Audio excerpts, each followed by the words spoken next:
So Doom 3 has every gameplay element from the other Doom 3, but actually Doom 3 is very different from Doom 3. So in this video we're gonna talk about the original version of Doom 3, which was released in medieval times, being 2004, the year I was born. So I already made a video about the BFG version in case you wanna see the differences. Go watch it or watch the whole franchise, I don't know, suit yourself, and then bring coffee or something and let's see why Doom 3 is better than Doom 3.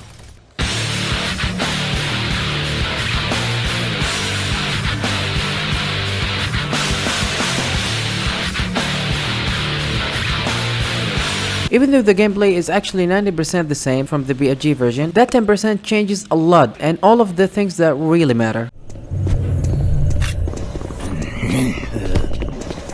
Let's start with the elephant in the zoo, because guys, don't be idiots, no elephant can fit in a room. The flashlights. You know, it's weird that people mostly talk about this feature when comparing the two, when the other things that have changed are actually a lot more effective than the flashlight. However, let's talk about the flashlight. In this game, you have to hold the flashlight with your hand, while in the BFG version, it's ducked on your suit. Now, if we're going for a more realistic and logical approach, yeah, the duct tape easily take the cake, but if we're going what fits the game more, I'd say the flashlight, because it was built on it, and that is clear throughout the whole game, mainly because of how dark the game is, but also because it gives more spooky vibes, and it challenges your expectations of whether you should equip your flashlight in a certain place or a gun. But honestly, you can ignore the flashlight in so many areas due to enemies giving you already enough light to shoot them, whether the lightning when they spawn or their flashy red, yellowish eyes or sounds. So it's not like you have to hold the light 24/7. No, we're not doing Silent Hill 2 around here. Matter of fact, some missions I only use the flashlight because I wanted to immerse myself in the atmosphere a bit more. So yeah, functionality wise, it's a nice touch that offers some character to the game that the BFG took. But I'm quite alright with either. Both works in different ways. That's the first difference between the two. Second difference is, without a doubt, it's more effective than the flashlight, and people need to talk about it more.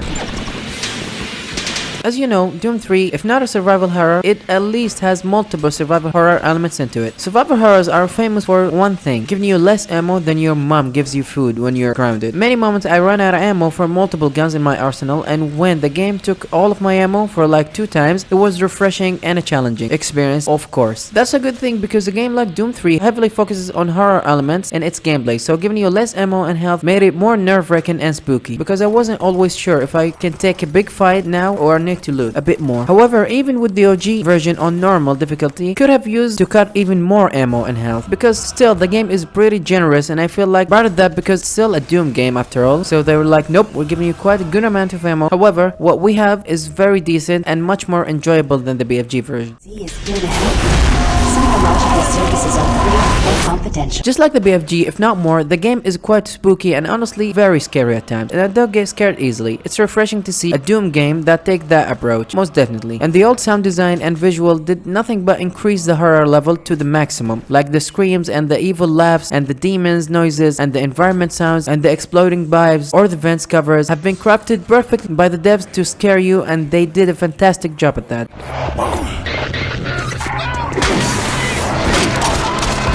Damn, this has to be one of the scariest games I have ever played in that era, and it doesn't get cheap at all. Matter of fact, there's almost no jump scares in this game, but rather this scary atmosphere of demonic presence and extremely violent material that needs nothing but holy water. Wait, I'm Muslim, what the f? It always amazes me how some games manage to scare me because I'm one of these douchebags that are too cool to get scared, but Doom 3 sometimes did turn my pants yellow.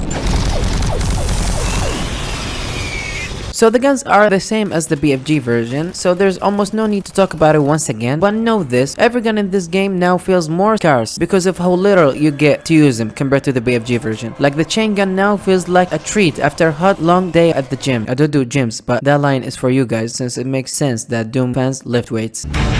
Not only the chain gun, but the rocket launcher as well. Every time I get to use it, it was nothing short of an ASMR because I was itching for a quick, easy way to kill enemies after some lengthy ones with the normal guns. Oh, and I'm not sure about this info right here, but I think the soul cube now needs a little bit more time to fill up, but I'm not sure. So in short, the guns are interesting and fun to use through and through, but they are still Doom 3 guns after all. They aren't fully fleshed out because it heavily empathizes on horror rather on action, so sometimes it felt quite stale and boring to shoot these guns. But remember, this is their first time to see these guns in modern form after we have seen them 4 times on shit graphics. I mean shit graphics compared to Doom 3's. Calm down, grandpas, you might drop your denture. So it was quite interesting to see and mostly fun to shoot, but it does get tiresome after a while.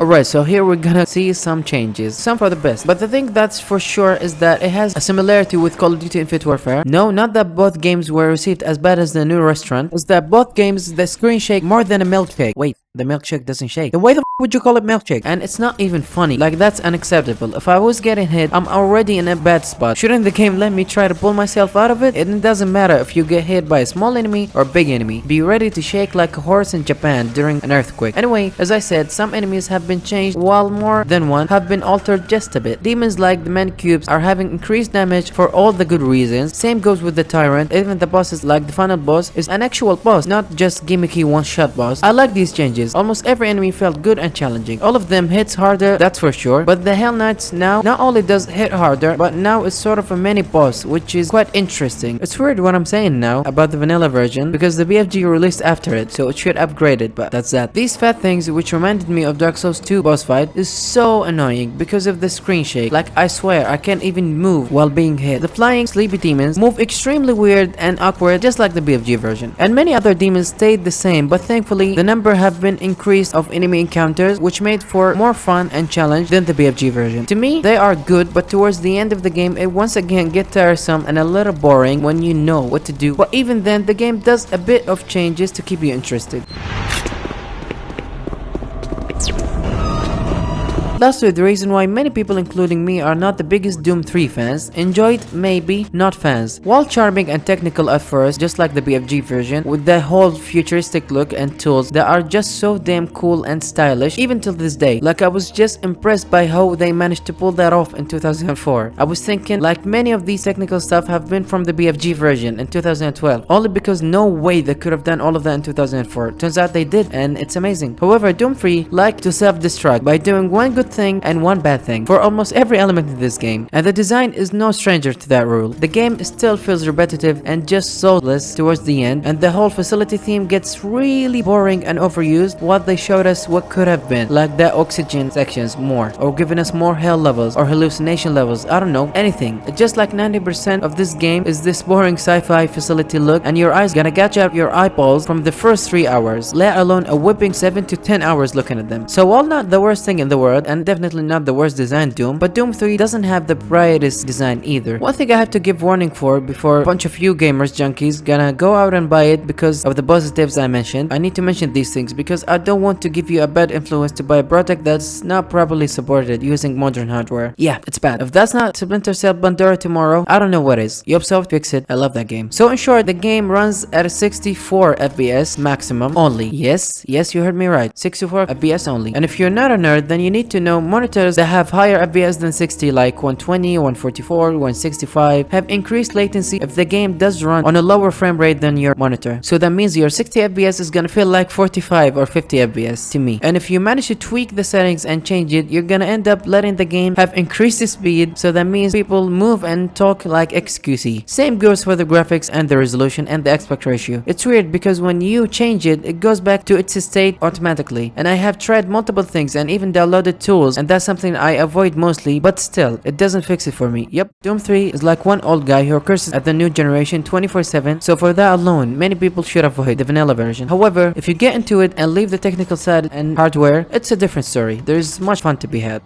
So that's it. Simply put towards, Doom 3 is a good game. Don't let anybody tell you otherwise. Now, how good of a game it is, we might argue, but definitely a good game that I think gets better and better with each difficulty, and definitely better than the BFG version with the whole atmosphere and the balancing thing. The level design gets repetitive and even the action gets stale towards the end, but still, the vanilla version of Doom 3 took me 7 hours and 35 minutes to complete, which is only shorter than the BFG version because I played the BFG version first, so I know mostly where to go and enemy counters, most of which were fun, but not too fun because that's forbidden. Right, so that's not something I would normally do on this channel, but you are familiar with a new mental health drama because of the new trend done by a bunch of dorks and heartless people online. Guys, trust me, your feelings do matter a lot, and eventually you're gonna find someone who's the right person who will appreciate and respect your feelings if you're going through some stuff. Opening up to people really helps. Talk to your friends, family, or seek professional help if you can. There's absolutely nothing wrong with that. And trust me, some women are really unhappy with the new trend, but it's because these bad apples are the ones that have the loud voice, so that's not a gender thing, but an individual thing. Thank you so much for watching, and I'm sorry, I promise the next video will be Mafia 1. I swear. Capiche? Capiche. Alright, thank you for watching, and take care.